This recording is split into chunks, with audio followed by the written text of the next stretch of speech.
Okay, joining me now is Tabitha Olzinski. She is a licensed clinical social worker specializing in childhood development, and she is also the owner and director of the Watermelon Patch.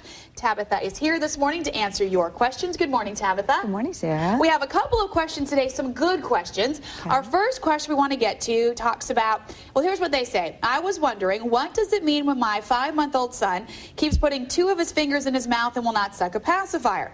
Will it be hard to break him later? Will it bother his teeth when they begin to grow? I keep his hand clean, but what about germs? This is a question we hear all the time because kids, sometimes they do pacifiers or sometimes not. So what does this mean? Right. Well, you know, at that age, children are just learning to self-soothe. So I really applaud the child for coming up with some reason and some way to come up to self-soothe themselves. You know, they're born with that really strong sucking reflex. And, you know, if depending on if a mom is nursing, breastfeeding, or if they're using a bottle, they just need something that helps them, you know, suck because that helps them with that calming reflex. So first of all, I think the child is using that as a calming. So I definitely would not pull the fingers out of their mouth because they're using that to help themselves.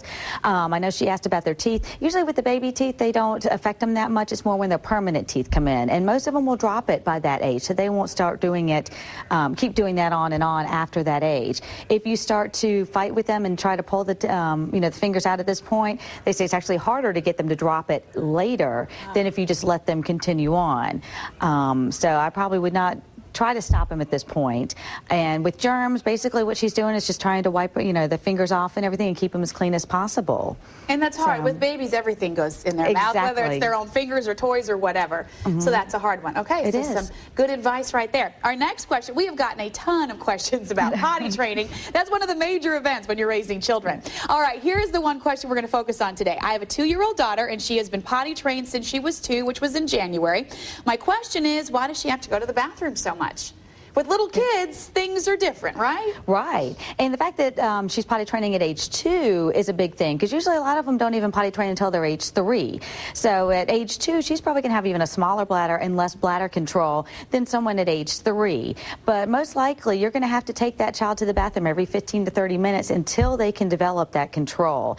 And they even actually have watches that you can buy that go off every 30 minutes to remind a child, because they get into playing so much, they don't even remember that they need to potty train. So they have little watches, and you can buy those online at places like One Step Ahead and things like that. And it'll go off every 30 minutes to remind that child to run to the bathroom. And it'll get longer intervals as they get older and can control, you know, a lot longer. So something to remember for all potty training parents, no matter the age, keep them close to a bathroom and help them know it's time to go. Exactly. Yes. Okay. So, Tabitha, thank you so much. Some very good advice and some very good questions that you sent in. If you have any questions you would like for us to focus on, just drop me an email to sarah.wall@fox10tv.com. And thanks again to Tabitha, our expert this morning.